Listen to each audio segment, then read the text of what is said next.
Dear students, प्यारे बच्चों, कैसे हो? पेपरों की तैयारियां कैसी चल रही हैं आपकी? साथ में पेपरों की तैयारी भी करनी है। छुट्टियों में आपके फर्स्ट वीक में पेपर हैं। तो प्यारे बच्चों, कल हमने 7वीं कक्षा का पाठ नंबर 3 हिमालय की बेटियां पढ़ा था। आज हम उसके जो मुख्य प्रश्न उत्तर और वर्ड मीनिंग बनते हैं वो करेंगे। तो मुझे आशा आप इसे ध्यान से देखेंगे और साथ साथ में अपनी तैयारी भी करेंगे। पाठ नंबर 3 हिमालय की बेटियां, लेखक नागार्जुन। सबसे पहले क्या है, शब्द और अर्थ देखते हैं। कौतूहल, जिज्ञासा। कौतूहल क्या होता है बच्चों? जिज्ञासा। विस्मय क्या होता है? हैरानी। गंभीर क्या होता है? गहन विचारों वाले। लक्ष्य क्या होता है बच्चों? उद्देश्य। अतृप्त, बिना तृप्त हुए। सरशब्द क्या होता है बच्चों? हरी भरी। अधिकताएं क्या होती है? पहाड़ों के ऊपर की समतल भूमि। उपतकाएं क्या होती है? चोटियाँ, ऊपर की चोटी पहाड़ के। सिर धुनना क्या होता है? विचार करना। श्रेय मिलना क्या होता है बच्चों? यश मिलना। ख्याल क्या होता है बच्चों? विचार। झिझक क्या होता है बच्चों? संकोच। बलिहारी क्या होता है बच्चों? वारी। पट क्या होता है? वस्त्र। अनुपम, जिसकी कोई उपमा न हो। यक्ष, कालिदास के मेघदूत का पात्र। खाली स्थान भरो बच्चों। लेखक ने नदियों की धारा की तुलना गोद से की है। किससे की है बच्चों? गोद से की है। लेखक ने नदियों की धारा की तुलना किससे की है? गोद से की है। निकेतन का अर्थ डैश होता है? घर। आगे देखते हैं। पर्वतराज की बेटियों का हाथ डैश ने पकड़ा। पर्वतराज की बेटियों का हाथ किसने पकड़ा? सागर ने पकड़ा। नेक्स्ट पेज पे देखते हैं। देखो, खालिस्तान नंबर 5।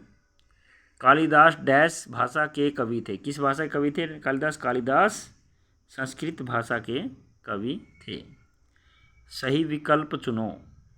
सही विकल्प चुने। देखिए, नंबर 1 पे क्या है? हिमालय की बेटियां पाठ के लेखक कौन है? देखो, इसके ऑप्शन दे रखे हैं। ए पे शिव प्रसाद सिंह, बी पे नागार्जुन, नंबर 3 भवानी प्रसाद और डी पे यतीश अग्रवाल। तो उत्तर क्या है इसका बच्चों? Naga Arjun. Very good. Number 2 पे नेक्स्ट ऑप्शनल क्वेश्चन क्या है?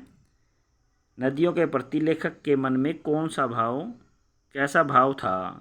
घृणा का, श्रद्धा का, प्रतियोगिता का और जलन का। कौन सा भाव था बच्चों? श्रद्धा का। लेखक ने बूढ़ा किसे कहा है? लेखक ने बूढ़ा किसे कहा बच्चों? जंगल को, सागर को, समतल भूमि को और हिमालय को। किसको कहा है? हिमालय को। नदियाँ कहाँ पहुँचकर विशाल हो जाती हैं? कहाँ पहुँचकर विशाल हो जाती है? बहुत बड़ी हो जाती हैं। सागर में, पर्वत में, मैदानों में और आकाश में। कहाँ पे? मैदानों में। वहाँ पे बड़ा रूप धारण कर लेती हैं, सभी धाराएं मिल जाती हैं, इसलिए उनका रूप बड़ा हो जाता है। तो प्यारे बच्चों, अब नेक्स्ट पेज पे चलते हैं। आगे आगे इसके प्रश्न उत्तर में छोटे छोटे प्रश्न उत्तर हैं, पहले वो करते हैं। कहाँ जाकर नदियों का उछलना कूदना बंद हो जाता है? कहाँ उछलना कूदना बंद हो जाता है? मैदानों में पहुंचकर। कहाँ हो जाता है बच्चों? मैदानों में पहुंचकर।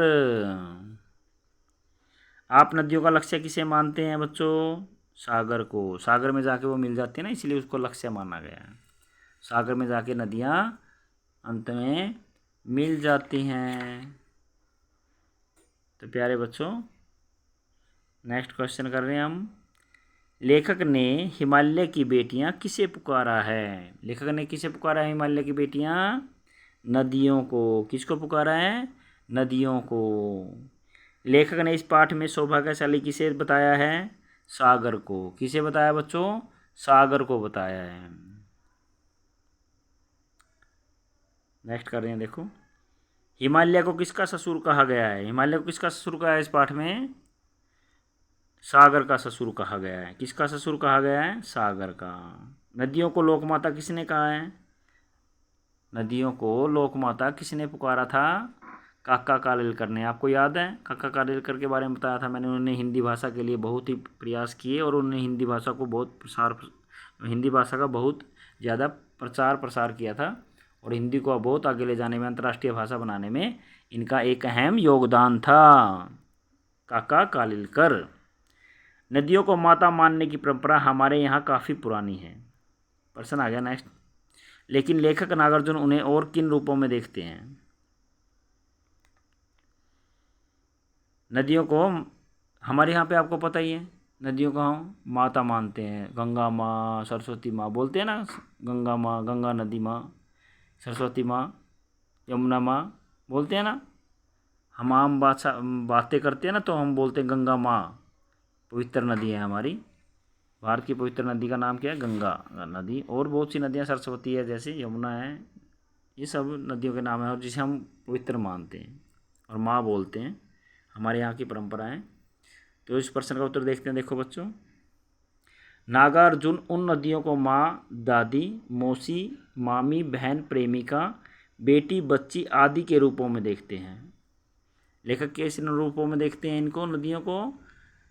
माँ, दादी, मौसी, मामी, बहन और प्रेमिका, बेटी, बच्ची, दादी आदि के रूपों में देखते हैं। इन रूपों में देखते हैं। किनको देखते हैं? वो नदियों को देखते हैं। नदियों को क्या बोलते हैं वो? माँ, दादी, अम्मा, मौसी, प्रेमिका, बेटी, बच्ची आदि। नेक्स्ट प्रश्न क्या बच्चों? देखो, सिंधु और ब्रह्मपुत्र की क्या विशेषताएं बताई गई हैं? सिंधु और ब्रह्मपुत्र की क्या विशेषताएं बताई गई हैं बच्चों? लेखक ने कहा है कि सिंधु और ब्रह्मपुत्र हिमालय पर जमी बर्फ के पिघलने से उत्पन्न जल की बूंदों से महानदी के रूप में बहती हैं। क्या समझ में आया बच्चों कुछ? क्या कह रहा है लेखक कि जो ये नदियाँ हैं, सिंधु और ब्रह्मपुत्र, बहुत बड़ी बड़ी नदियाँ, इनको अगर आप रियल में देखोगे ना जाके, तो ये कई कई किलोमीटर लंबी चौड़ी हैं, लंबी और चौड़ाई इनकी बहुत ज़्यादा लंबी है, बहुत ज़्यादा चौड़ी हैं। तो क्या कह रहा है लेखक कि कैसे बनी है? हिमालय की जमी बर्फ़ पिघलने से जो एक एक बूंद मिली है, उन बूंदों के मिलने से इनका विशाल विशाल मतलब बहुत बड़ा रूप, महानदी का रूप धारण कर लिया इन्होंने, उन बूंदों के मिलने से। ये नदियाँ अत्यंत विशाल हैं, ये नदियाँ बहुत बड़ी हैं। लेखक को ऐसा लगता है कि हिमालय इनका पिता और सागर इनका पति है। तो क्या सोच रहे हैं वो?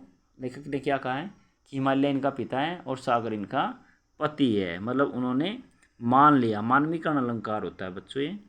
किसी चीज़ को, मतलब निर्जीव चीज़ को मानव की तरह, मतलब निर्जीव को सजीव मान लेना, उसको मानवीकरण अलंकार बोलते हैं। अलंकार का यूज हुआ यहाँ पे बहुत ही अच्छा इस लेसन के अंदर।